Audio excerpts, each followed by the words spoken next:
Sebagai seorang Muslim, Abu Nawas sudah pasti mengimani bahwa kelak di alam kubur ia akan didatangi dua malaikat, yakni malaikat Munkar dan Nakir. Malaikat ini bertugas menguji identitas keimanan warga baru di alam kubur. Pertanyaan yang diajukan malaikat itu mestinya tidak sulit karena semua Muslim sudah dapat bocoran. Ada 6 soal yang ditanyakan malaikat itu. Men rabuka? Siapa Tuhanmu? Madinuka? Apa agamamu? Men nabiyuka? Siapa nabimu? Ma kitabuka? Apa kitabmu? Aina kiblatuka? Di mana kiblatmu? Men ikhwanuka? Siapa saudaramu? Sudah barang tentu Abu Nawas hafal di luar kepala dengan pertanyaan dan jawabannya. Masalahnya adalah dua malaikat yang datang itu melakukan teror dalam menguji. Selain berwajah seram dan menakutkan, makhluk ini amat kasar. Malaikat Nakir bahkan membawa alat pemukul yang tanpa ampun akan menghajar pendatang baru yang salah dalam menjawab. Pokoknya, mental dan imam perlu tangguh untuk menghadapi teror seperti itu. Dan tidak semua peserta ujian bisa lulus, biar dia cerdas dan hafalannya ciamik sekalipun. Tak ayal Abu Nawas pun terkadang bertanya-tanya pada diri sendiri, mampukah ia kelak menjawab pertanyaan kedua malaikat kubur itu, sedang melihat fisik keduanya saja sudah terbayang begitu menakutkan. Abu Nawas memang bukan Umar bin Khattab yang konon berani melawan dua malaikat itu. Saat didatangi kedua malaikat Munkar dan Nakir, Umar justru balik menggertak. Lalu, siapa Tuhanmu? Tanya Umar. Kedua malaikat itu akhirnya mengenal siapa yang dihadapi. Keduanya pun akhirnya pergi meninggalkan sahabat Nabi Muhammad tersebut. Mengingat kisah Umar dan dua malaikat itu membuat otak nakal Abu Nawas terusik. Tak ada cara lain, pikirnya. Abu Nawas selalu memberikan wasiat kepada keluarganya, agar saat ia meninggal kelak dikafani dengan kain kafan yang sudah sangat usang. Benar saja, tiba saat Abu Nawas meninggal, istrinya mencarikan kain kafan lusuh untuk membungkus jenazahnya. Sesaat setelah Abu Nawas dikuburkan, datanglah dua malaikat, Munkar sebagai malaikat penanya di alam kubur dan malaikat Nakir yang bertugas sebagai pemberi siksa kubur. Kedua malaikat itu siap memberikan pertanyaan kepada Abu Nawas. Hanya saja, sebelum malaikat Munkar menjalankan tugasnya, ia terheran-heran melihat kain kafan Abu Nawas. Ini penghuni lama, celetuk malaikat Munkar. Lihat, kafannya sudah lusuh, lanjutnya. Tapi ini tanah galian baru, bantah malaikat Nakir meragukan. Kedua malaikat ini pun ragu. Keduanya saling adu pendapat. Satu malaikat yakin kalau ini adalah mayat baru, yang satu meragukan lubang kubur yang mereka datangi ini dimasuki penghuni baru. Setelah berdebat cukup lama, kedua malaikat memutuskan tetap menanyai Abu Nawas. Siapa Tuhanmu? Ujar sang malaikat kepada Abu Nawas dengan suara menggelegar. Abu Nawas benar-benar ketakutan, maka ia pun tak langsung menjawab. Setelah hening sesaat, Abu Nawas menyahut, apa kalian tidak salah alamat? Lihat, kain kafanku ini kan sudah usang. Berarti aku ini penghuni lama. Ya kan? Kedua malaikat terdiam. Mereka memandangi Abu Nawas di sekujur tubuhnya. Memang, Kain kafan yang dipakainya sangat usang, namun tanahnya masih baru. Keduanya bertanya-tanya apa mereka sedang dikibuli. Pada suatu pagi hari, Abu Nawas sedang duduk-duduk bersantai di teras rumahnya. Beberapa saat kemudian, datanglah beberapa prajurit. "Pak Tua, di manakah aku bisa menemukan tempat untuk bersenang-senang di daerah sekitar sini?" tanya seorang prajurit yang ternyata komandan prajurit. "Kalau tidak salah di sebelah sana," jawab Abu Nawas malas-malasan. "Di manakah tempat itu?" tanya prajurit lainnya dengan sifat yang tidak menghargai.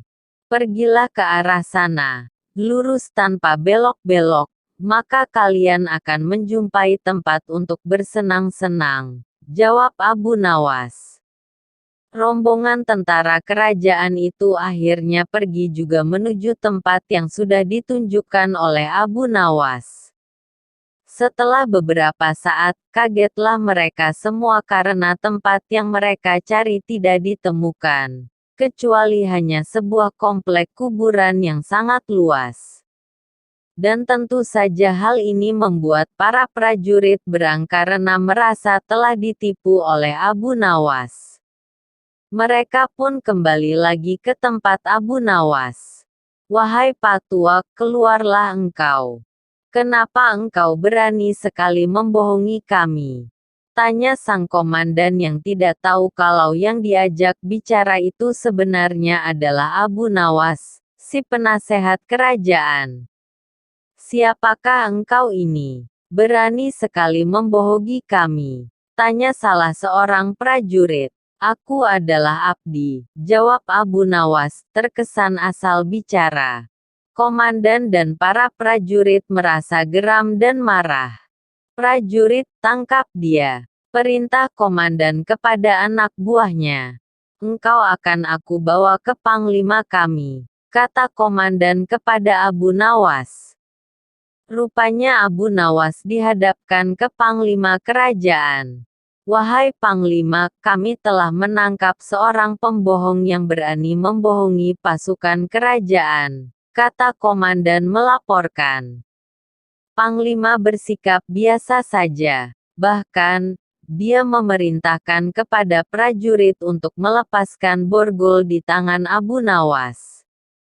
Komandan dan para prajurit terkejut dan merasa heran, ada apa gerangan ini? Setelah itu, Panglima pun mendekati Abu Nawas.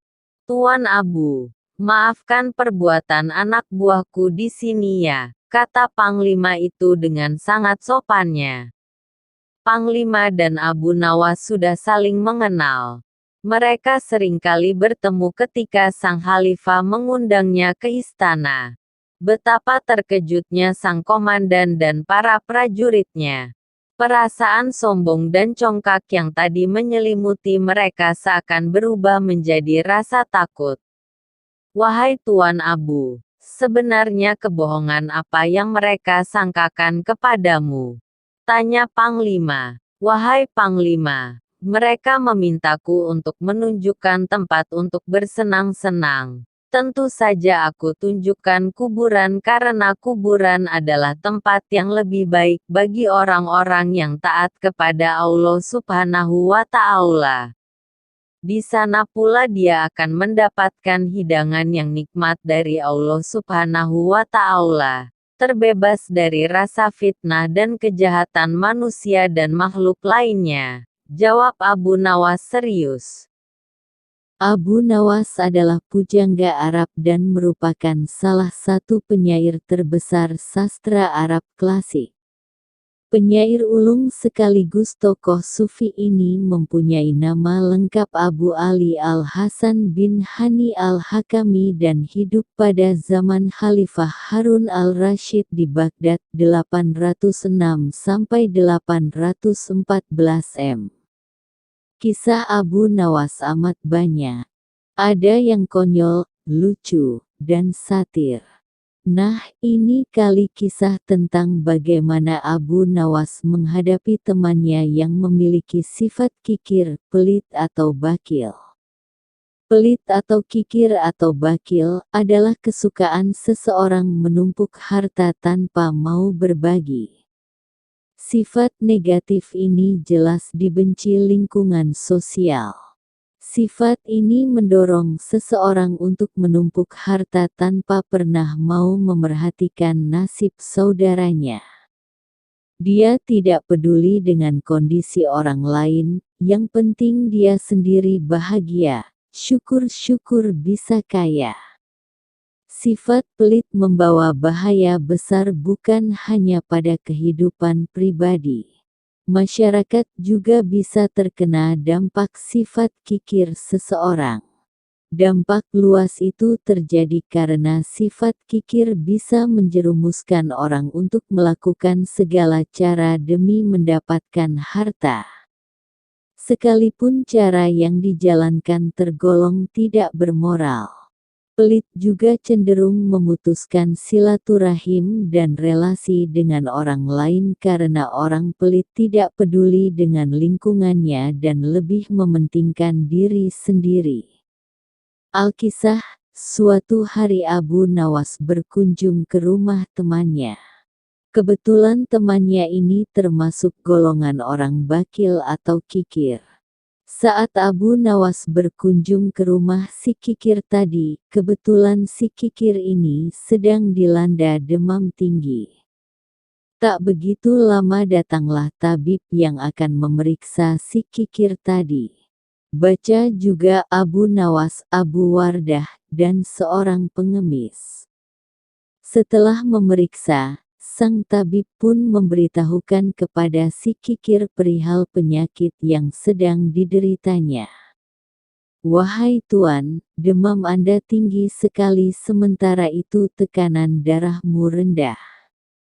Demam Tuan akan sembuh jika tekanan darah Tuan naik, jelas sang tabib kepada si kikir tadi. Baca juga urusan pusar ke bawah sampai cara membagi telur gaya Abu Nawas. Mendengar penjelasan sang tabib, Abu Nawas tanpa sengaja nyeletuk, "Wahai tabib, aku tahu bagaimana membuat tekanan darah temanku yang kikir ini naik dengan cepat," celetuk Abu Nawas. "Bagaimana Abu Nawas?" tanya sang tabib penasaran. Baca juga Abu Nawas bikin sensasi agar dipanggil Baginda.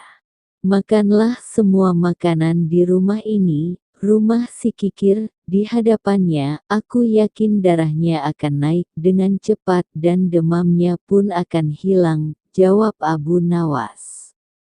Sang tabib yang mendengar jawaban Abu Nawas tertawa terbahak-bahak. Sementara teman Abu Nawas yang pelit bin kikir bin bakil dan sedang sakit tadi hanya diam, dan memalingkan wajahnya dari Abu Nawas dan sang tabib. Alkisah, salah seorang penyair dengan terang-terangan mencaci, mengejek, dan menghina Abu Nawas. Tentu ia melakukannya tidak di hadapan Abu Nawas secara langsung. Dalam kisah ini nama penyair ini tidak disebutkan. Namun, peristiwa itu pun akhirnya sampai juga di telinga Abu Nawas. Abu Nawas biasa saja, sepertinya ia telah menyusun rencana yang matang. Singkat cerita, suatu hari digelarlah suatu perayaan. Perayaan ini dihadiri oleh para tokoh, pemuka kerajaan, dan juga para penyair sekaligus sastrawan. Akhirnya, di perayaan itu bertemulah keduanya, Abu Nawas dan penyair yang mengejeknya. Kini Abu Nawas membuka pembicaraan, "Wahai saudaraku, apa kau kira cacianmu dan hinaanmu itu merugikanku? Apa kau kira namaku akan redup? Apa kau kira anakku mati mendengar cacianmu?" Sergah Abu Nawas bertanya. "Tidak," jawab si penyair singkat. Apa rumahku hancur mendengar cacianmu? Sergah Abu Nawas lagi. Tidak, jawab si penyair singkat. Kalau begitu, selagi kakiku masih menopang badanku, cacianmu tak dapat mengubah apapun dalam hidupku, sampai kapanpun, tegas Abu Nawas. Kini penyair itu mulai tersulut dengan perkataan Abu Nawas. Wah, sombong sekali kau Abu Nawas, kau mau apa? Ucap si penyair kesal. Aku hanya mau melihat apa yang kau bisa lakukan di hadapanku setelah ini. Ucap Abu Nawas dengan santai. Orang-orang yang hadir dalam perayaan itu pun lantas tertawa mendengar pernyataan terakhir Abu Nawas. Si penyair itu pun mentalnya mulai sempoyongan, lidahnya sepertinya tercekat. Tawa orang-orang pun membuat kekalahannya semakin telak di hadapan Abu Nawas. Jangan main-main dengan Abu Nawas, Tuhan saja.